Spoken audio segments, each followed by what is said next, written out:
नमस्कार दोस्तों, स्वागत है आपका उषा ब्लॉग्स में। आशा करती हूँ आप सभी ठीक होंगे और मैं भी ठीक ही हूँ।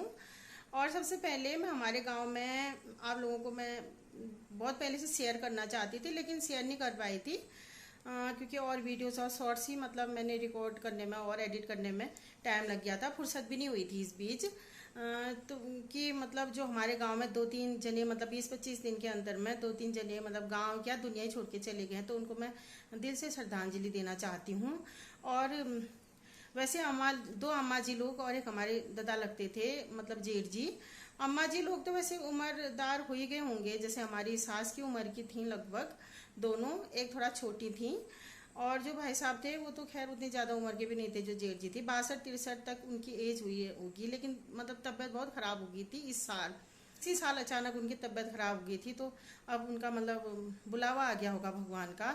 और एक आमा जी तो जो हमारे ननद आती रहती है, बहुत बार देखा होगा, सावित्री, उनकी सास 25 दिन पहले एक्सपायर हुई थी वो।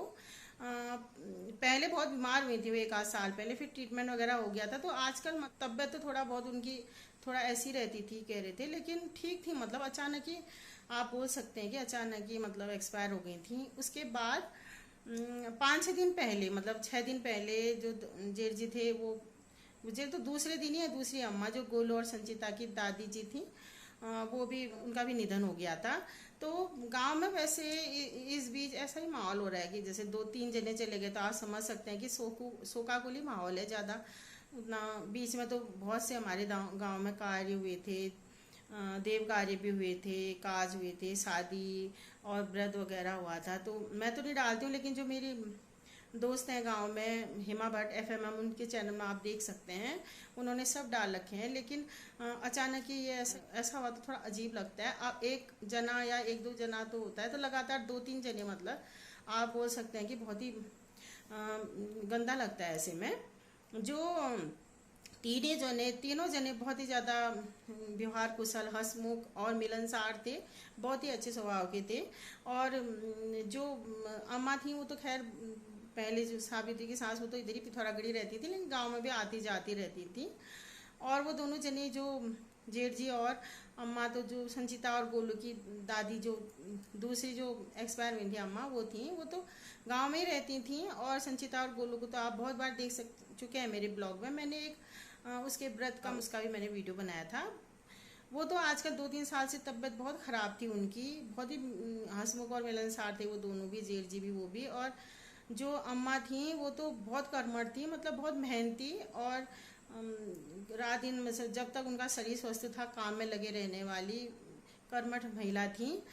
लेकिन 2-3 साल से उनकी तबीयत खराब होने की वजह से फिर वो कर नहीं पाती थी, तो बेटे बहू सभी लोगों ने बहुत सेवा की थी उनकी। और जेठ जी जो मैं बता रही हूँ दादा, वो तो इसी साल लगने से उनकी तबीयत भी बहुत ख़राब हो गई थी और अचानक ही उनका भी निधन हो गया था। तो अब वो जो जने हैं ये न गांव में दिखेंगे न दुनिया में दिखेंगे, मतलब अब कहीं भी नहीं दिखेंगे अपने घर में।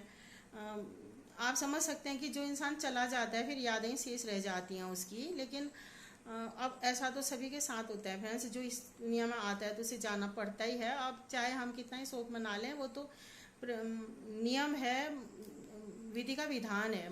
तो हम ये कह सकते हैं कि अपने हृदय से उनको श्रद्धांजलि दे सकते हैं कि ईश्वर उनको अपने चरणों में स्थान दे, और उनके परिवार को ये सब दुख सहन करने की शक्ति दे। और गांव में भी थोड़ा बहुत हद तक दुख का माहौल होता है, ऐसी घटनाएं होती हैं। तो अगर एक आध जना मतलब चला जाए तो कोई बात नहीं, 2-3 जने से लगातार ही जाए 15-20 दिन के अंतर में, तो फिर बहुत गंदा लगता है। चाहे अपने परिवार के सदस्य न हो, अपने सगे सदस्य न हो, तो गांव में क्या आस पड़ोस में मोहल्ले में ऐसा होता है तो आप समझ ही सकते हैं, बहुत बुरा लगता है ना। ये तो प्रकृति का नियम है, जो विधि का विधान है मैं बता रही हूँ, तो ये होता ही है। लेकिन हम ये प्रार्थना कर सकते हैं कि उनके परिवार को दुख सहन करने की शक्ति दे और हौसला दे, और आगे उनकी ज़िंदगी मतलब बहुत अच्छे से बीते, ताकि वो जो अपनों का जो निधन है उसका दुख को सहन कर सकें। और जो मरने वाले हैं वो भी, उन्हें भी आत्मा को शांति मिले और ईश्वर उन्हें अपने चरणों में स्थान दे। और तब ये नियम है, लेकिन दुख तो होता ही है, ये सब हम जानते ही हैं, तो इसमें कोई कुछ कर नहीं सकते हैं। और यही प्रार्थना हम लोग कर सकते हैं। और दोस्तों आज ज़्यादा इस वीडियो में कुछ है नहीं, मैंने सोचा यही बातें आप लोगों के साथ शेयर कर दूँ। मैं बनाना चाह रही थी वीडियो, लेकिन आजकल करके फिर थोड़ा ऐसे ही मतलब हो गया था, तो फिर मैंने सोचा आप लोगों के साथ भी मैं ये बात शेयर कर लेती हूँ। थोड़ा अच्छा लगता है, थोड़ा दुख जैसा हल्का हो जाता है। तो दोस्तों आज की वीडियो में इतना ही, और अगर वीडियो पसंद आए तो लाइक शेयर और कमेंट करें। नमस्कार।